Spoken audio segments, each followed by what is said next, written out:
बंगाल के जलसों में बहुत जगह ऐसा देखा गया है कि एक गांव में कोई लड़का उसी गांव की किसी लड़की को लेके भाग गया। 2-4 दिन के बाद पकड़ गए, गांव वापस आए। अब लड़की का बाप रोता है, ओ मेरी लड़की तो इज्जत लुट गई, बर्बाद हो गया, मुंह दिखाने के लायक नहीं है। अब जोर डाला जाता है गांव की तरफ से कि तू लेके भागा था, चल अब शादी करो उसके साथ। ये गांव की तरफ से फैसला होता है शादी करो उसके साथ, और वो लड़का तैयार नहीं है शादी करने के लिए। वो लड़का कह रहा भाई शादी की तो कोई बात ही नहीं हुई थी। अब ये लड़की का बाप कह रहा है ये लड़का लेके भाग गया मेरी लड़की को। अब मेरी लड़की तो बदनाम हो गई, कुछ हुआ हो या ना हुआ हो, लेकिन बदनाम तो हम हो गए, कौन मेरी लड़की से शादी करेगा।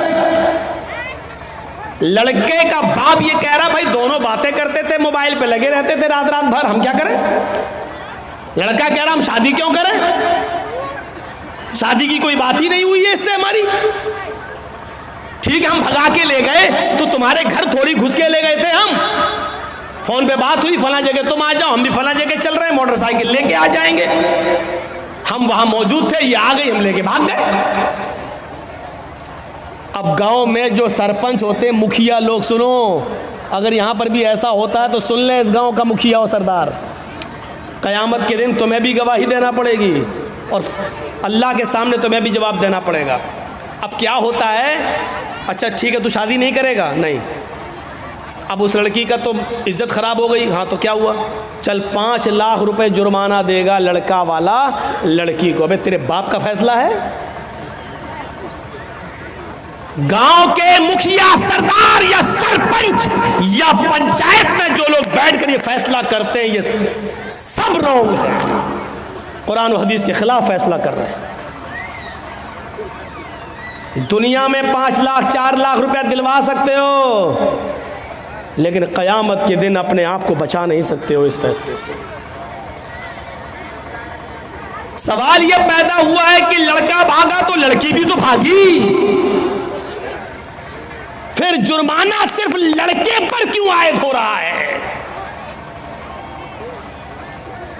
और लड़के का पैसा 4 लाख 5 लाख रुपए आप लड़की को और उसके बाप को दिला देते हैं। ये कहां की इंसानियत है, जबकि कुरान ये कह रहा है अज़्ज़ानियतु वज़्ज़ानी फजलिदू कुल्ल वाहिदतिन मिनहुमा मियता जल्दा। जिना करने की, बदकारी की शुरुआत लड़के की तरफ से पहले नहीं, लड़की की तरफ से पहले होती है। भागने और भगाने की शुरुआत लड़के की तरफ से नहीं, लड़की की तरफ से पहले होती है।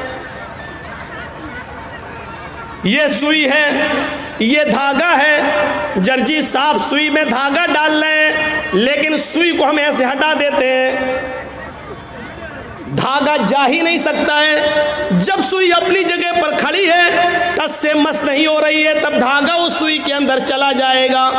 ये साफ सरी दलील है, अगर लड़की अपने आप को बचाए तो लड़का कभी उसके साथ जिना कर ही नहीं सकता। मौलवी जर्जीस की बात इंडियन कानून के खिलाफ है, लेकिन कुरान और हदीस की रोशनी में है।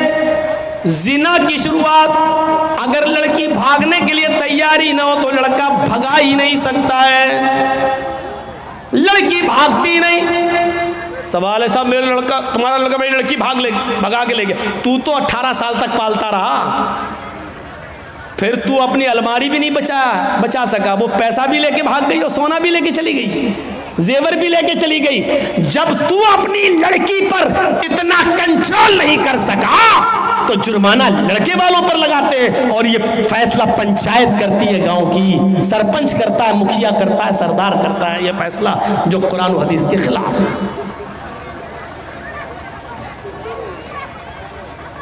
शादी हो सकती है या नहीं वो एक अलग मसला है, वो अलग जाने दीजिए। सवाल यह है क्या जुर्माना लड़के ही के ऊपर आयद होगा, जबकि भागने में दोनों ने बराबर बराबर की भागीदारी ली है। कोई लड़का जबरदस्ती घर में घुसकर लेकर तो नहीं गया था।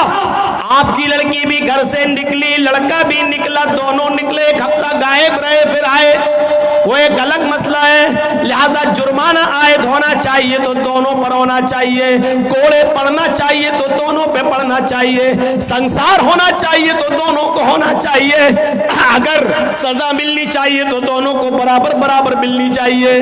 आप यहाँ लड़के पर 5 लाख 2 लाख 3 लाख का जुर्माना लगाकर आप सजा नहीं दे रहे हैं, बल्कि लड़के से लड़की को अवार्ड दिलवा रहे हैं, इनाम दिलवा रहे हैं। अब गांव की और दूसरी लड़कियों को ये उत्साहन मिल रहा है कि हम भाग रहे हैं, अगर शादी होगी तब भी ठीक, और नहीं होगी तो 5 लाख रुपया में वैसे भी मिल जाएगा। इस 5 लाख रुपए में तो हम दूसरी शादी भी किसी और से अच्छी तरीके से कर सकते हैं। सुन लो, इस जुर्माने पर जिन लड़कियों के हौसले बढ़ते हैं उनका गुनाह भी इन पंचायतों के सर पर रखा जाएगा। वला यजरिमन्नकुम शनानु कौमिन अला अल्ला तादिलू, किसी कौम की दुश्मनी तुम्हें इस बात पर मजबूर न कर दे कि तुम अदल न करो, फैसला न करो, ऐसा नहीं होना चाहिए। ए दिलो हुआ क़रबुल तक़वा, हर हाल में इंसाफ करना, हर हाल में सच्ची बात कहना, चाहे वो किसी के भी खिलाफ हो। हजरत अली रजी अल्लाह ताला अन्हु की एक ज़िरा क्या होती है आपको बताऊं? ज़िरा होती है, जंग में जब लड़ा जाता था तो एक लोहे की कमीज़ की तरह या कुर्ते की तरह एक वो होता था, वो अपने गले में डाल लिया जाता था ताकि दुश्मन का तीर सीने में न लगे, उस लोहे पर लग जाए। तीर आए, खंजर आए, तलवार आए तो वो लोहे पर लगे, तो उसको बोलते थे ज़िरा। तो जंग में जाते थे तो ज़िरा पहन लेते थे साहबा। हज़रत अली की भी एक ज़िरा थी जो घर के बाहर रखी हुई थी। हज़रत अली अंदर चले गए, ज़िरा बाहर रखी रही, जब घर से बाहर आए तो ज़िरा गायब हो गई। पानी है? ठीक है, चलो आज पी लेता हूँ।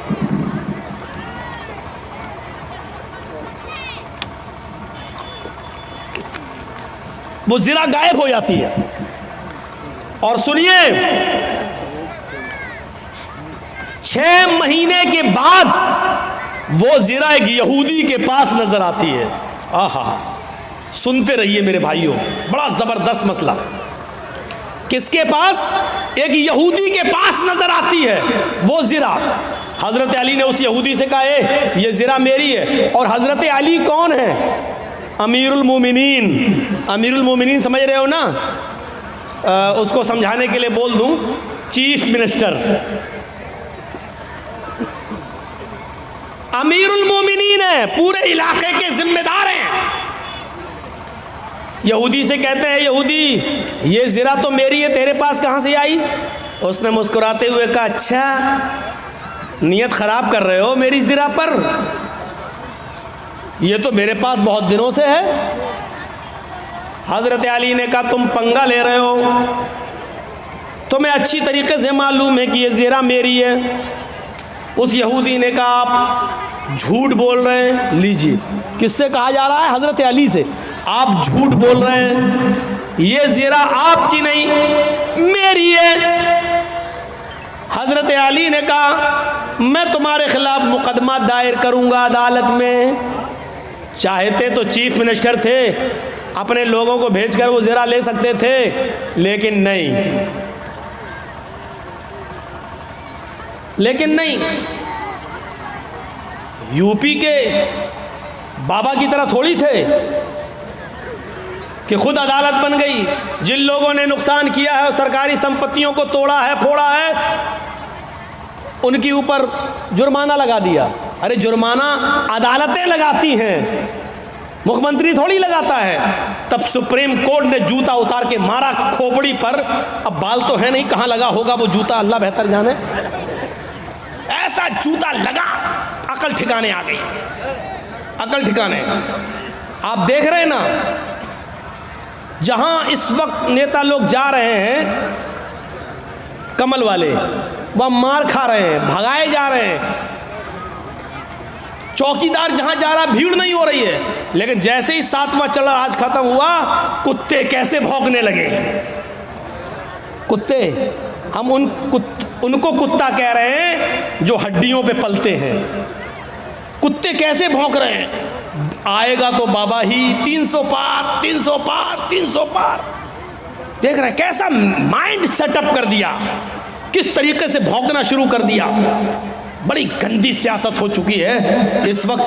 धर्म एक तरफ है, इस वक्त बाबा भी ईमानदारी के साथ रामायण और गीता पे अमल करता हुआ सिर्फ धर्म के आधार पर भी अगर चल दे तो मेरे भाइयों उसको कायदे से इस्तीफा दे देना चाहिए। अगर वाकई वो सच्चा हिंदू है तो, और हिंदू धर्म का सम्मान करता है तो उसको कायदे से इस्तीफा दे देना चाहिए, क्योंकि हिंदू धर्म बेईमानी नहीं सिखलाता है। हिंदू धर्म अदल और इंसाफ की बात करता है।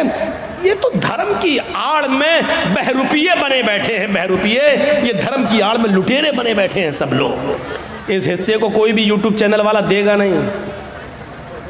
जो हम बोले हैं अभी ये बात, अगर मैंने कहीं भी देख लिया उसको ऐसी स्टेज से नाम लेके भगाऊंगा, क्योंकि हमारी नज़र है सब पर। उसको घुसने नहीं दूंगा फिर अपने जलसे में, नाम लेके भगाऊंगा उसको।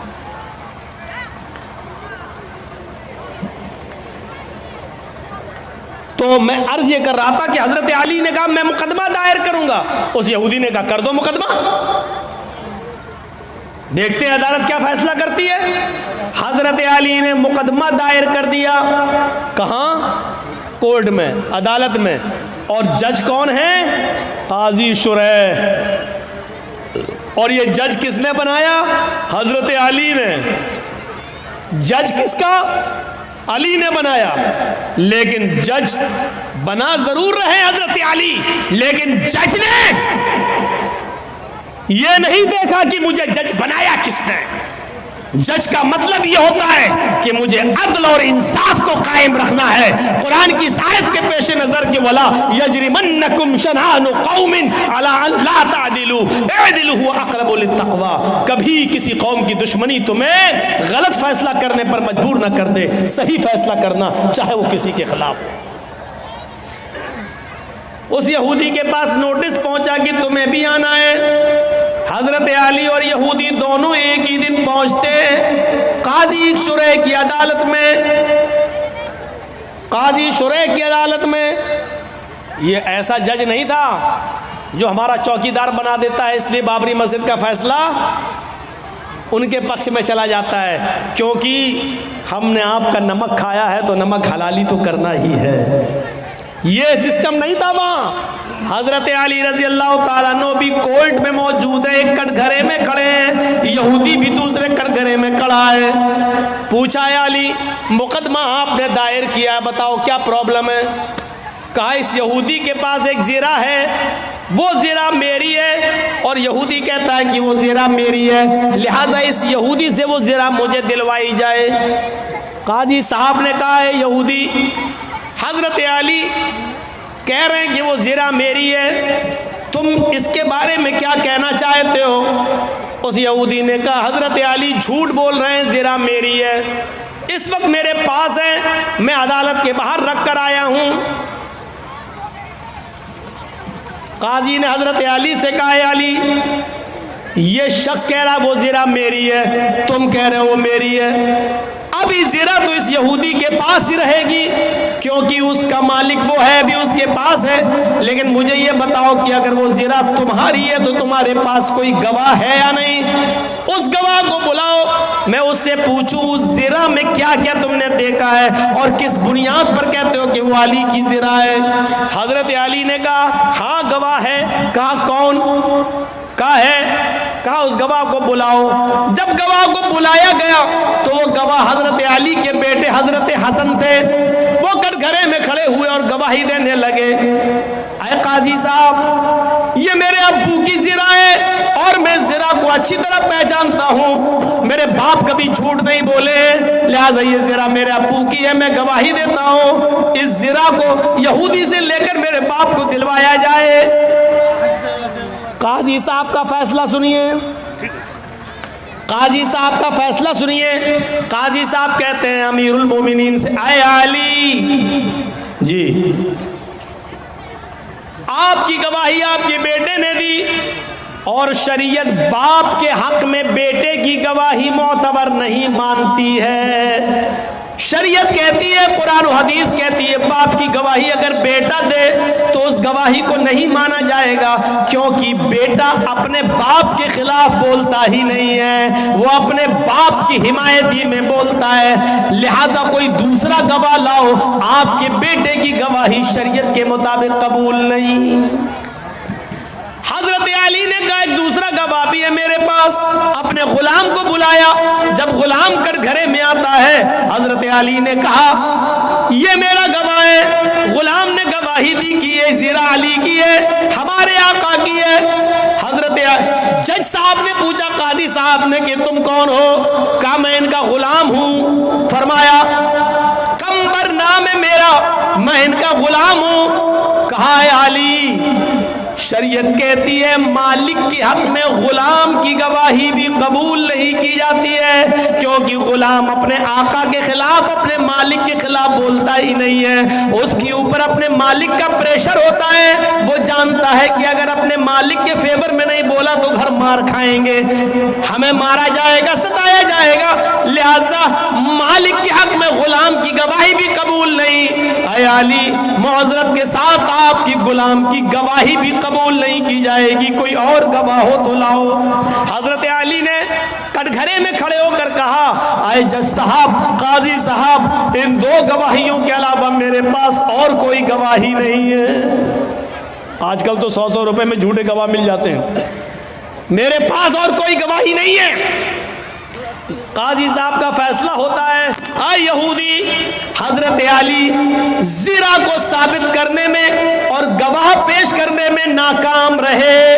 वो शरीयत के मुताबिक सच्चा गवाह पेश नहीं कर सके, और जो गवाह पेश किया वो शरीयत के दायरे में आता ही नहीं है। लिहाजा अली नाकाम रहे ज़िरा को अपना साबित करने में। वो ज़िरा के मालिक तुम हो, और अदालत ये फैसला करती है कि वो ज़िरा के हकदार तुम ही रहोगे, वो ज़िरा तुम्हारी रहेगी, उस ज़िरा पर तुम्हारा हक है, तुम जा सकते हो और ज़िरा भी ले जा सकते हो। ये उस जज का फैसला है जो हजरत अली ने बनाया, ये उस काजी का फैसला जिसको हजरत अली ने बनाया। लेकिन कुरान और हदीस के मुताबिक फैसला किया।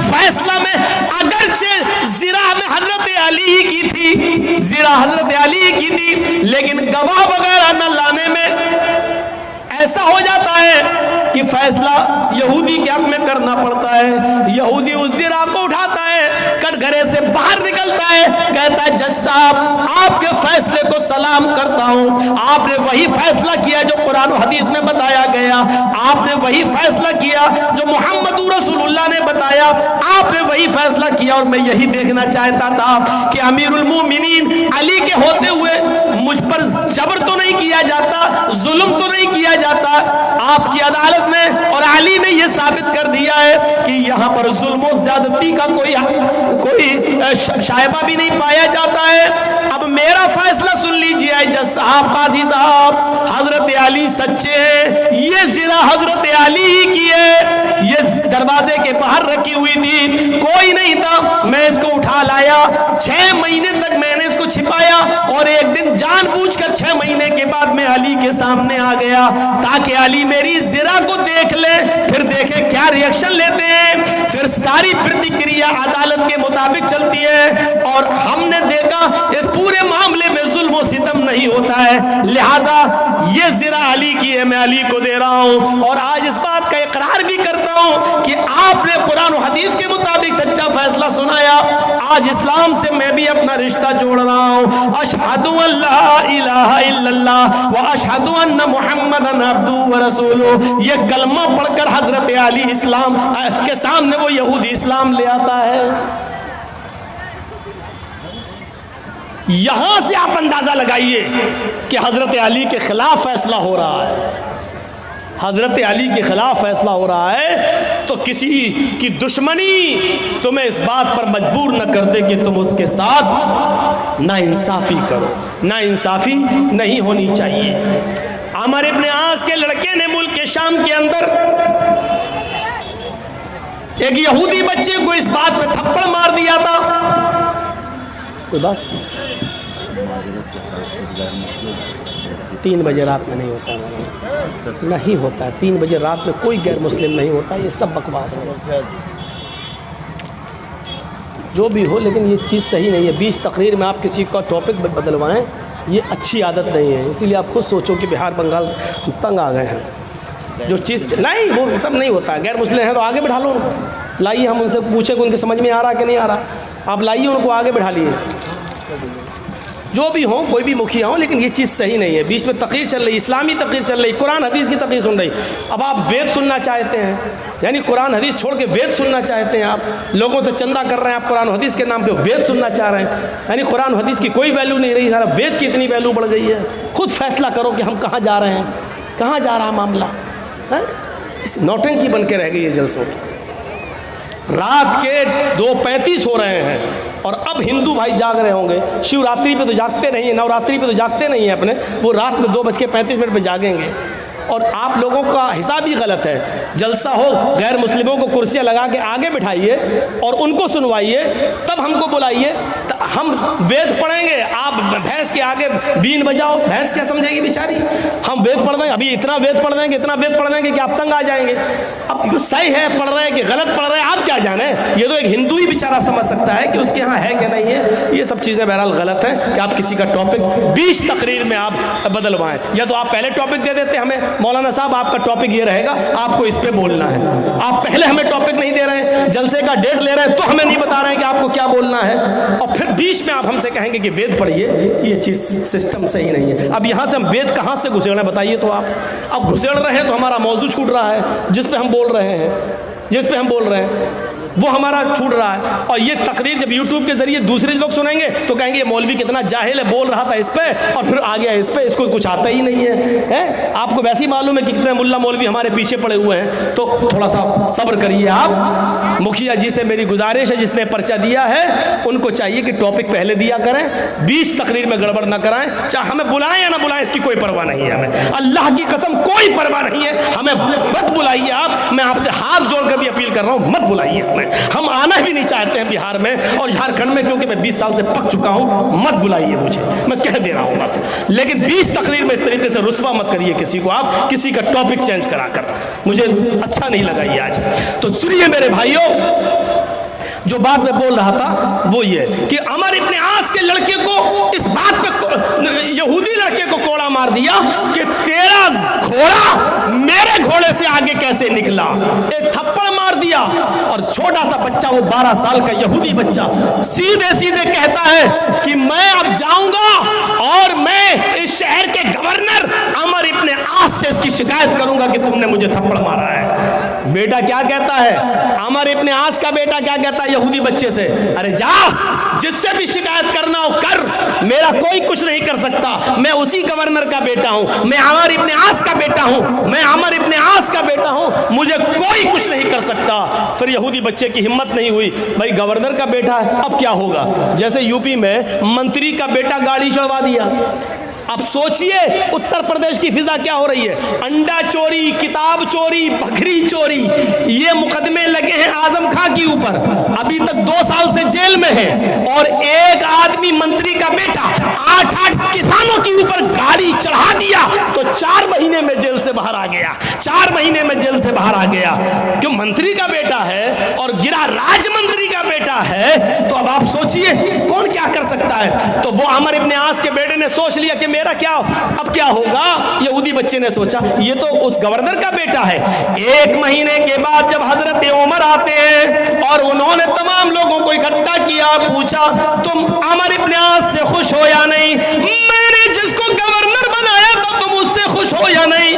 तमाम लोग कहते हैं खुश हैं, अमर इब्न आस की हुकूमत बहुत अच्छी चल रही है, अच्छा काम कर रहे हैं, हमें कोई परेशानी नहीं है। एक छोटा सा बच्चा, वही 12 साल का यहूदी का, खड़ा होकर कहता है कि मैं अमर इब्न आस से खुश हूं, सब कुछ ठीक है, लेकिन अमीरुल मोमिनीन एक चीज का इंसाफ मुझे चाहिए। आज से 1 महीना पहले आमिर इब्न आस के बेटे ने मुझे थप्पड़ मार दिया था, सिर्फ इसलिए कि मेरा घोड़ा इनके घोड़े से आगे निकल गया था। इसी बात पर गुस्सा होकर इन्होंने थप्पड़ मार दिया था। अच्छा, इधर आओ। उस 12 साल के बच्चे को बुलाया और यहूदी बच्चे को बुलाया, इधर आओ, अपनी गोद में बिठाया, पूरी बात बताओ। पूरी बात बताई। कहा कि आमिर इब्न आस के बेटे ने मारा। कहा फिर तुमने शिकायत क्यों नहीं की?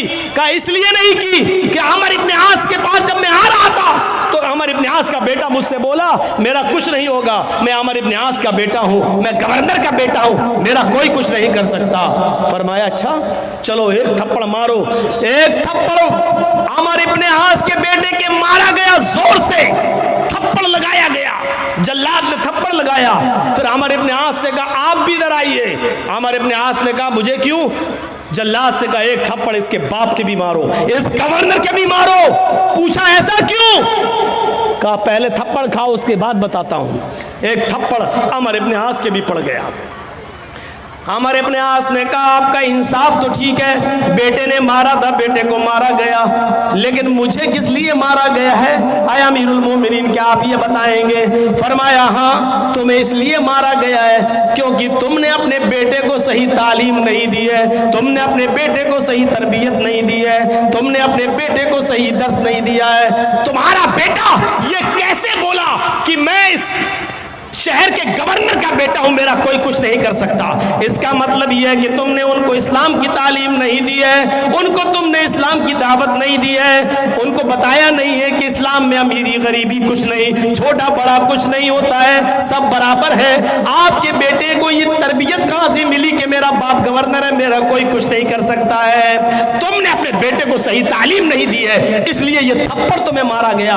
अब आइंदा तुम अपनी औलाद को भी सही तरबियत दोगे।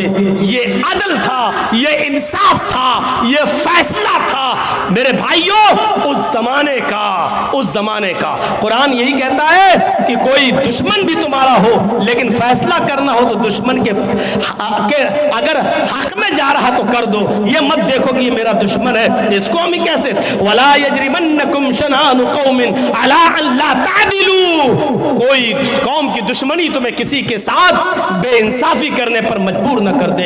एक और चीज कुरान कहता है, कुरान ने ये बात बताई है और इस बात पर हम आपकी बात थोड़ा सा रख लेंगे, वेदों के मंत्र भी चलो इसमें हम थोड़े से जोड़ देंगे मेरे भाइयों। यहां पर कुरान ने दुश्मनी की एक वजह यह बताई है कि दुश्मनी कब होती है लोगों के दरमियान, उसके जड़ को खत्म कर दिया है। और उसके जड़ को खत्म करते हुए क्या कहा? वला तसुब्बुल्लज़ीना यदऊन मिन दूनिल्लाहि फयसुब्बुल्लाह अदवन बिगैरि इल्म, तुम दूसरों के माबूदों को बुरा भला मत कहो, तुम दूसरों के बुजुर्गों को बुरा भला मत कहो, तुम दूसरों के बुजुर्गों को गाली मत दो। फयसुब्बुल्लाह, जवाब में वो तुम्हारे अल्लाह को गाली देंगे। भाई तुम, अल्लाह के नबी ने फरमाया तुम किसी की माँ को गाली मत दो। तो साहबी ने पूछा अल्लाह के रसूल, अल्लाह के नबी ने कहा कि तुम अपनी माँ को गाली मत दो। तो साहबी ने कहा अल्लाह के रसूल अपनी माँ को गाली कौन देगा? ऐसा कौन नालायक बेटा होगा जो अपनी माँ को गाली देगा? तो अल्लाह के नबी ने कहा तुम किसी की माँ को गाली दोगे, किसी को उसकी माँ की गाली दोगे, जवाब में वो तुम्हें तुम्हारी माँ की गाली देगा, तो इसका मतलब क्या हुआ कि तुमने अपनी माँ को गाली दी। न तुम उसकी माँ को गाली देते, न वो जवाब में तुम्हारी माँ को गाली देता। तो गोया कि तुमने खुद अपनी माँ को गाली दी है। कितनी अच्छी बात है, बताइए, इतनी अच्छी बातों को छोड़कर आप ओम भोम सुनना चाहते हैं? समझ से बाहर की बात है। तुम दूसरों के बुजुर्गों को गाली मत दो, दूसरों के खुदाओं को गाली मत दो, वरना वो तुम्हारे असली खुदा को गाली देंगे। आप राम को या लक्ष्मण को या ईसा को या मूसा को, पहली बात तो कोई मुसलमान ईसा मूसा को बुरा कह ही नहीं सकता, क्योंकि वो मुसलमानों का अकीदा कि वो भी हमारे नबी हैं, अल्लाह ने नबी बनाकर भेजा। तुम न किसी बुद्ध को, न किसी महावीर को, न किसी कृष्ण को, राम को, लक्ष्मण को, हनुमान को, तुम किसी को गाली न दो, इसलिए कि अगर तुम इनको बुरा कहोगे तो इनके मानने वाले तुम्हारे असली खुदा को, असली रब को बुरा कहेंगे। असली रब को बुरा कहेंगे तो इसका मतलब यह कि तुम खुद अपने रब को गाली देने के जिम्मेदार बन रहे हो। फरमाया कि फला तसब्बुल्लज़ीना यदऊन मिन दूनिल्लाह फयसुब्बुल्लाह अदवन, तुम दूसरों के बुजुर्गों को गाली मत दो, वरना वो जवाब में तुम्हारे असली खुदा को, असली रब को गाली देंगे बगैर इल्म के, बगैर इल्म के। इसमें तो कोई शक ही नहीं है कि अल्लाह एक है, और इसको सब मानते हैं, दुनिया की हर कौम मानती है, हर मजहब मानता है कि अल्लाह एक है। उनके यहाँ रसूल, नबी, ऋषि, अवतार, पैगंबर के भी आने का सबूत मिलता है। अब आप एक तरफ से देख लें, अल्लाह, इसको अल्लाह भी आया है वेदों में, अल्लाह, अल्लाह के साथ अस्मल्लाम इल्लल्ले मित्रा वरोड़ो इल्लल्ले इल्लल्लाह, देख रहे हैं आप, अस्मल्लाम इल्लल्लाह मित्रा वरोड़ो, इस दुनिया का बनाने वाला अल्लाह है, अल्लाह के शब्द के साथ आया है, अल्लाह के शब्द के साथ, इल्लल्ले मित्रा वरोड़ो इल्लल्ले, उसके अतिरिक्त कोई अल्लाह नहीं है, उसके अलावा कोई नहीं है, उसके अलावा कोई है ही नहीं। ये अल्लाह के साथ आया है, ईश्वर के साथ भी आया है, प्रभु के साथ भी आया है, बहुत आया है, और अग्नि के साथ भी आया है, अग्नि के साथ भी आया है। कुरान की फर्स्ट आयतें आप उठाएंगे, अल्हम्दुलिल्लाहि रब्बिल आलमीन अर्रहमानिर रहीम मालिकी यौमिद्दीन, वेद आप खोलेंगे तो आपको भी सबसे पहले यही पंक्तियां मिलेंगी, महीदेवस्य सवितु परिष्टुति, महीदेवस्य सवितु परिष्टुति, महान है हमारा वो देवता जिसके लिए सारी की सारी प्रशंसा, जिसके लिए सारी की सारी तारीफ है, महान है वो हमारा देवता जिसके लिए सारी की सारी प्रशंसा और सारी की सारी तारीफ है। अल्हम्दुलिल्लाहि रब्बिल आलमीन, सारी तारीफ उस अल्लाह के लिए है जो दोनों जहान का पालने वाला है। उसके बाद दूसरा मंत्र वेद में, बसुर दयामाना, वो बड़ा दयालु और कृपालु है, बसुर दयामाना, उससे ज्यादा दयालु और कृपा करने वाला कोई है ही नहीं, और रहमानिर रहीम, वो बड़ा रहम करने वाला, इंतहाई मेहरबान है, उससे ज्यादा रहम करने वाला कोई है ही नहीं। वेद के अंदर पढ़िए आप, नई सुपथराए आसमान, नई सुपथराए आसमान, सुंदर पथ रास्ता, राय चलाना आसमान, हमको हमारे फायदे और लाभ के लिए सुंदर रास्ते पर चला, हमको हमारे फायदे के लिए, लाभ के लिए सुंदर रास्ते पे चला। इहदीना सिरातल मुस्तकीम, हमको सीधे रास्ते पे चला, सुंदर पथ रास्ता, सुपथराए आसमान, हमको सुंदर रास्ते पे चला, इहदीना सिरातल मुस्तकीम, हमको सिराते मुस्तकीम पर, हमको सीधे रास्ते पर चला। मेरे भाइयों, आप देख सकते हैं वेदों में ये स्पष्ट है, वेदों में साफ अल्लाह भी आया है। कुरान की जो शुरू की आयतें वो वेदों के शुरू में इस तरीके से आई हुई हैं। वेदों में तौहीद भरी पड़ी है, यचित्तियो यो पिम्मिम्मा नस्तस्मा देवी शोरीरिशा, जो भी मांगो उससे मांगो, यचित्तियो यो पिम्मिम्मा, जो भी मांगो उससे मांगो, वही सब कुछ देने वाला है। नस्तस्मा, नहीं दे सकता है कोई दूसरा, देवीशो, देवी देवता, रीरिशा, तुम्हें कुछ भी, उसके अलावा कोई दूसरा देवी देवता तुम्हें कुछ भी नहीं दे सकता है। देखिए कितना स्पष्ट कह दिया, यचित्तियो यो पिम्मिम्मा नस्तस्मा देवीशो रीरिशा, जो कुछ भी मांगो उससे मांगो, उसके अतिरिक्त, उसके अलावा कोई भी देवी देवता तुम्हें कुछ भी नहीं दे सकता है। इसी को कुरान कहता है, वला तदउ मिन दूनिल्लाहि मा ला यनफउका वला यदुर्रुक फइन फअलत फइन्नका इज़म मिनज़ ज़ालिमीन, फइन फअलत फइन्नका इज़म मिनज़ ज़ालिमीन। अल्लाह को छोड़कर तुम किसी और को मत पुकारो, अल्लाह को छोड़कर तुम किसी और से मत मांगो, अल्लाह को छोड़कर तुम किसी और के पास मत जाओ।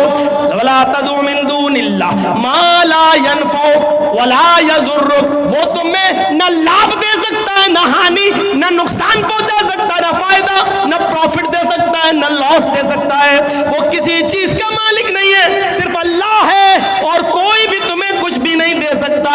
फाइन फालता फइन्नका इज़म मिनज़-ज़ालिमीन, अगर तुम ऐसा करोगे तो जालिम करार दिए जाओगे, अगर ऐसा करोगे तो जालिमों में लिखा जाएगा तुम्हारा नाम, अगर ऐसा करोगे तो जुल्म का शिकार बन जाओगे, जालिम कहलाए जाओगे तुम, यानी अल्लाह के अलावा दूसरे से मांगोगे तो जालिम करार दिए जाओगे।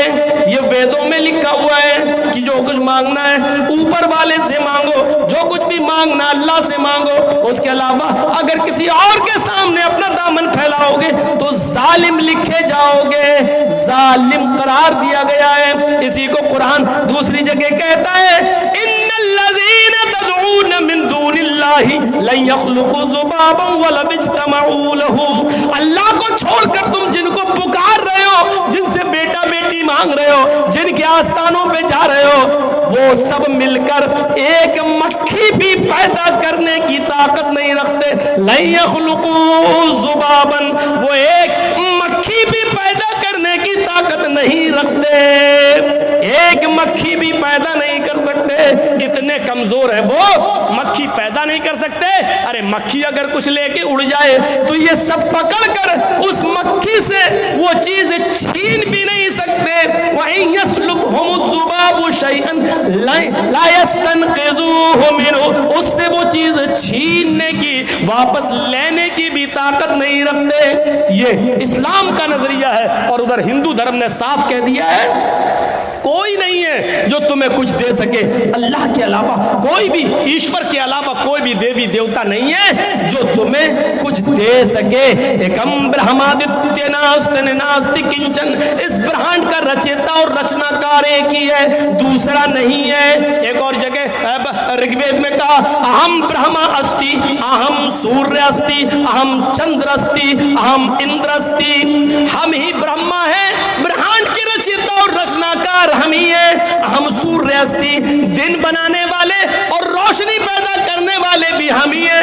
हम चंद्र अस्ति, रात लाने वाले और रात में रोशनी करने वाले और अंधेरा भी करने वाले हम ही है। हम इंद्र अस्ति, हम ही इंद्र हैं, सारे खजाने तुम्हें देने वाले भी हम ही है। जो कुछ भी मांगो हम ही से मांगो, हमारे अतिरिक्त, हमारे अलावा तुम्हें कोई कुछ नहीं दे सकता है। ये तौहीद भरी पड़ी है वेदों के अंदर।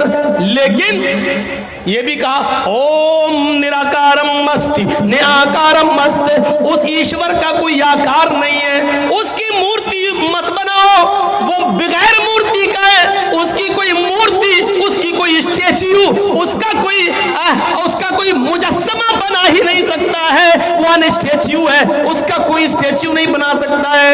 ओम निराकारम अस्ति, वो निराकार है, उसका कोई आकार है ही नहीं है। इसलिए साष्टांग कर्तव्यति मस्तिष्क दृष्टिकोणास, लिहाजा जब भी साष्टांग करो, प्रार्थना करो, प्रे करो, इबादत करो, नमाज पढ़ो, तो अपनी नजर को साष्टांग यानी सजदे की जगह पर रख लो। ये श्रीमद् भागवत गीता में कहा जा रहा है कि अपनी नजर को, अपनी दृष्टि, अपनी आंख को साष्टांग जहां सजदा किया जाता उस जगह रख लो। अब बताइए नमाज में कहां रखा जाता अपनी नजर? सजदे की जगह पर, सजदे की जगह पर। यही बात गीता में कही गई है कि जब भी तुम प्रे करो, इबादत करो, पूजा करो, तो अपनी दृष्टि और अपनी आंख कहां रख लो? सजदे की जगह पर, सजदे की जगह पर रख लो। ये एकदम और इसी को कहा गया है उसी के अंदर, योगी उज्जीत सततमात्मानम रहस्य स्थित एकाकी अच्युतात्मा निराशीर परिग्रह।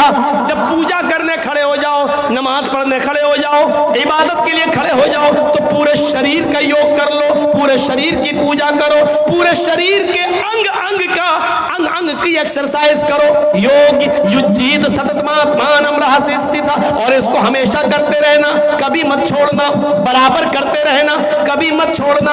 अगर एक टाइम की भी पूजा छोड़ दोगे, रहस्य स्थित तो धर्म से हट जाओगे, धर्म पे कायम नहीं रहोगे। एकाकी, एक ईश्वर के सामने खड़े हो जाना, यच्चतात्मा, और अपनी आत्मा को उसी की तरफ, अपने हृदय और दिल को उसी की तरफ लगा देना। निराशीर, सबसे निराश हो जाना। परिग्रह, लेकिन ऊपर वाले से निराश मत होना। परिग्रह, ऊपर वाला ही सब कुछ देने वाला है। यानी जब नमाज पढ़ने खड़े हो एकाकी, तो एकाकी एक अल्लाह के सामने खड़े हो जाओ, एकाकी यच्चतातिमा, और अपनी आत्मा को, अपने हृदय को वहीं लगा लो। यानी नमाज में इधर उधर मत देखो, दिल ऊपर अल्लाह की तरफ लगना चाहिए। इसी को अल्लाह के नबी ने फरमाया, ताबुदल्लाह कान्नका तराह, अल्लाह की इबादत जब करो तो ऐसे करो गोया कि तुम अल्लाह को देख रहे हो। फ़इन लम तकुन तराह फ़इन्नहु यराक, अगर ये तसव्वुर तुम्हारे अंदर ना आ सके तो फिर ये तसव्वुर आ जाए कि वो हमें ज़रूर देख रहा है। जब तुम ये सोचोगे कि अल्लाह हमें देख रहा है तो इबादत अच्छी तरीके से करोगे, अच्छी तरीके से नमाज पढ़ोगे, अच्छी तरीके से इबादत करोगे। वेदों में अल्लाह का नाम, वेदों में नबी का नाम, वेदों में कुरान का नाम, वेदों में आखिरत का, कयामत का जिक्र वेदों में भरा पड़ा है मेरे भाइयों। लेकिन 20 साल की वेदों से भरी जिंदगी और 20 साल से संस्कृत और रामायण गीता सुनाने के बाद भी हम इस नतीजे पर नहीं पहुंचे कि इतना सुनाने के बाद एक गैर मुस्लिम को भी मुसलमान बनाया जा सका हो। मेरे प्यारे साथियों, 20 साल से वेद पढ़ रहे हैं, 20 साल से तकरीरें वेद और रामायणों पर हो रही है, लेकिन 20 साल की जिंदगी में एक भी बिहार, बंगाल की सरजमीन पर एक भी आदमी ऐसा नहीं आया जो वेद और रामायण सुनकर यह कहा हो कि हम इस्लाम ला रहे हैं, हम मुसलमान हो रहे हैं। क्योंकि मेरे भाइयों, हमने सही टाइम का इंतखाब नहीं किया है। जिस वक्त हमारे गैर मुस्लिम भाई सुनना चाहते हैं उस वक्त आप सुनाना नहीं चाहते हैं। हमारे उत्तर प्रदेश में अभी तो खैर इलेक्शन का दौर है, 1 साल पर शायद प्रोग्राम नहीं हो रहा है। बम्बई वगैरह चले जाइए तो गैर मुस्लिमों के लिए जलसे होते हैं, करते हैं, तो वहाँ क्या करते हैं, उनके लिए आगे कुर्सियाँ बिछा दी जाती हैं आगे, और उनको सवाल जवाब करने की पूरी परमिशन होती है।